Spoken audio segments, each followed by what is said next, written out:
그럼 이제 다시 본론으로 넘어가서 TDF 성과를 보는데 어떤 식으로 봐야 될까요? 그럼 성과라는 거. TDF의 성과, 다른 펀드 성과랑 좀 보는 방법이 다른 건지, 아니면 일반 펀드랑 똑같은 건지, 특이한 점이 있는 건지 좀 짚어주면 좋겠습니다. 성과를 볼 때 참조해 보실 부분은 이 펀드가 얼마만큼의 위험을 지고 어느 정도의 수익률을 나타냈느냐라는 부분입니다. 말은 그렇게 막 쉽게 하는데 그거 뭘 봐야지 그걸 알 수 있는가요? 네, TDF도 펀드기 때문에 물론 당연히 고객분들이 가입을 하신 판매사에서 보여지는 뭐 3개월, 6개월, 1년, 3년, 5년의 절대 성과라든지 이런 부분들을 가장 우선적으로 확인하실 수 있을 것 같고요. 펀드의 위험 지표 기준으로는 샤프 지수라고 하는데 그 샤프 지수라는 거는 뭐냐면 아무런 위험을 지지 않고 투자를 했었을 때 대비해서 이 펀드의 성과의 질이 어떤지를 측정을 하는 그 위험 성과를 측정하는 지표가 따로 있습니다.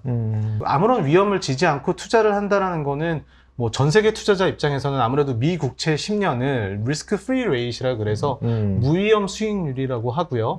실제 펀드의 성과에서 그 미국채 10년의 성과를 뺀 다음에 그거를 포트폴리오의 변동성으로 나누는 그런 지표입니다. 자산운용 보고서 같은 데 보면 거기 나와 있는 거.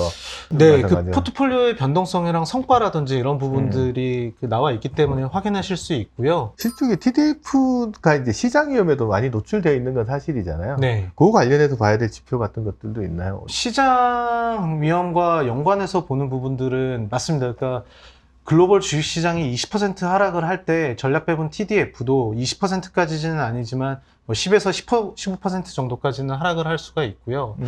지금 펀드의 그 위험 등급 기준이 있습니다. 그 펀드의 위험 등급 기준은 변동성을 기준으로 해서 측정이 되고 있거든요. 오늘 변동성에 대해서 굉장히 말씀을 많이 드리고 있는 것 같은데 네. 그 변동성이라는 게 시장에 노출이 되어 있는 상품이다 보니 어떤 해에는 시장의 변동성이 굉장히 높은 해가 있습니다. 그럴 때는 시장에 많이 노출된 펀드 같은 경우에도 변동성이 커지는 경우가 있고 반대로 시장이 잠잠한 한 해도 있어요. 그럴 때는 펀드의 변동성 자체도 낮아지게 되는데 현재 펀드의 위험 등급을 산정하는 기준 자체는 이런 시장의 변동성을 고려하지 않고 펀드의 절대적인 변동성 수치만 보게 되는 경우도 있는 것 같아요. 아, 그럴 수 있겠네요. 네, 그래서 펀드의 위험 등급을 기준으로 해서 일단 펀드를 선택을 하시는 게 유효하기는 하나 그 펀드의 위험 등급인 변동성이 산정된 기간에 시장 변동성이 어떻게 되는지를 같이 비교해서 보시는 게 좋을 것 같습니다. 그 대표 지수나 아니면 기준 지수를 놓고 그거 변동성하고 대비해서 봐야지 볼 수 있겠네요. 펀드만 놓고 보면은 시장이 엄청 출렁댔을 땐 그 펀드가 되게 위험해 보일 수도 있는데 상대적으로 시장이 움직인 거에 비해서는 덜 움직일 수도 있는 거니까. 맞습니다. 그걸 상대적으로 좀 비교해서 보시라 이 말씀을 하는 것 같습니다. 그러면 흔히 이런 말 하잖아요. 하이 리스크 하이 리턴. 로우 리스크 로우 리턴. 변동성이 낮은 펀드가 좋다라고 이야기하는데 거꾸로 이야기하면 변동성이 낮다라는 말은 그만큼 수익을 올리기 어려운 거 아니냐. 네. TDF 같은 게 안정적인 수익을 추구한다고 그러는데 변동성을 낮추면 수익을 높게 내지 못하는 거 아니냐 이런 비판도 하는 사람들을 봤어요. 네, 맞습니다. 여기에 대해서는 어떻게 이야기해 주시나요? 그 자산 배분이다라는 거는 그 단순히 현재 시점에서 좋아 보이는 자산의 몰빵 투자라고 하죠. 그 전체적인 배분을 다 몰아서 하는 것들이 아니라 이 자산이 좋을 때 안 좋더라도 이 자산이 나빠지게 되는 경우에 좋아 보이는 자산에 대한 비중을 일부 확보를 하면서 위험을 줄여나가는 그런 방식의 펀드입니다. 그러다 보니 실질적인 절대 성과 자체는 현재 시장 상황에서 좋은 것보다는 덜 할 수 있으나 이러한 트렌드 자체는 계속 변하거든요. 그래서 현재 시점에서 좋았던 하나의 섹터 지역이 나빠지게 되는 상황에서 이런 부분들을 방어할 수 있다는 측면에서 리스크 관리가 반드시 중요한 것 같아요. 변동성도 보면은 하루 단위 변동성도 있고 주간 단위 변동성도 있고, 뭐 어떻게 보면 월 단위 변동성도 있고 다 다르잖아요. 주로 이제 운영을 하시거나 아니면 투자자 입장에서 이 변동성은 어떤 간격으로 봐야 되느냐, 그것들도 한번 좀 이야기해 주시면 좋을 것 같아요. 펀드의 변동성을 측정하는 기준은 앞서 말씀해 주셨던 것처럼 기간 단위로 이루어지게 되는데 그 펀드를 평가하는 펀드 평가사에서는 보통 주간 단위의 수익률의 변동성을 기준으로 해서 펀드의 변동성을 측정하고 있습니다. 근데 제가 권해드리고 싶은 부분은 월간 수익률의 변동성을 활용하시는 방법이고요.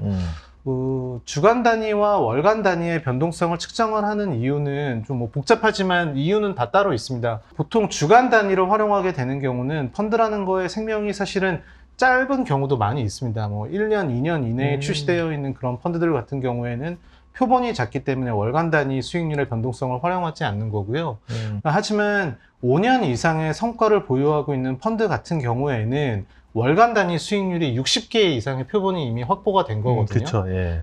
5년 이상의 그 수익률을 가지고 있는, 레코드를 가지고 있는 TDF나 펀드 같은 경우에는 월간 단위 수익률의 표준 편차를 활용하시는 게 보다 유의하다라고 볼 수 있습니다. 생긴 지 7년 정도 되니까 그러면 월 단위로 기준해서 한 84개 정도의 네. 그 데이터가 있는 거네요. 어떻게 네, 변동성을 볼 수 있는. 투자 잘 하시는 분들이 그런 말 가끔씩 하시더라고요. 수익률 볼 때, 그 HTS 같은 거 볼 때도 이 봉을 볼 때도 월봉을 기준으로 봐야 심리적으로 좀 덜 휘둘린다라는 말을 하는데, 변동성을 볼 때도 그러니까 월간 수익률을 기준으로 해서 변동성이 얼마 정도 되는지를 개인적인 입장에서 보는 것들이 조금은 시장 상황에 덜 휘둘릴 수 네. 있겠네, 개인 차원에서. 물론 평가사 차원에서는 또 다른 이유가 있겠지만. 아무래도 TDF를 투자를 하시는 분들이 장기 투자자 성향이 많기 때문에 예. 뭐 주간 단위보다는 월간 단위가 적합하다고 생각합니다.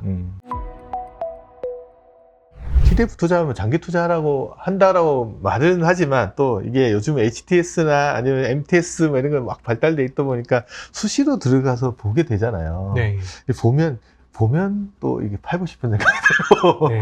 그래요. 올라갈 때는 이게 더 안 올라갈 것 같아서 팔고 싶고, 떨어질 때는 야, 더 떨어지면 어떻게 하나 생각해서 또 팔고 싶고, 막 이래서 막 평정심을 유지하기가 되게 어려운 부분들이 있는데, TDF 운영하는 입장에서 이런 거 자꾸 수익률을 보는 것들에 대한 문제점 같은 것들이나 이런 것들은 어떤 게 있을까요, 보면? 아마 22년 6월 달에 나와서도 비슷한 말씀을 드렸던 것 같아요. 근데 저는 투자자분들이 본인의 계좌를 들여다보는 습관을 만드는 거는 매우 중요하다고 생각을 해요. 보는 건 좋다. 네, 보는 거는 매우 중요한데, 너무 많이 빠져 있으면 화도 나고, 너무 그렇죠. 많이 올라와 있으면 겁도 나고, 이렇기 때문에 그렇죠. 매매를 빈번하게 하실 수 있습니다.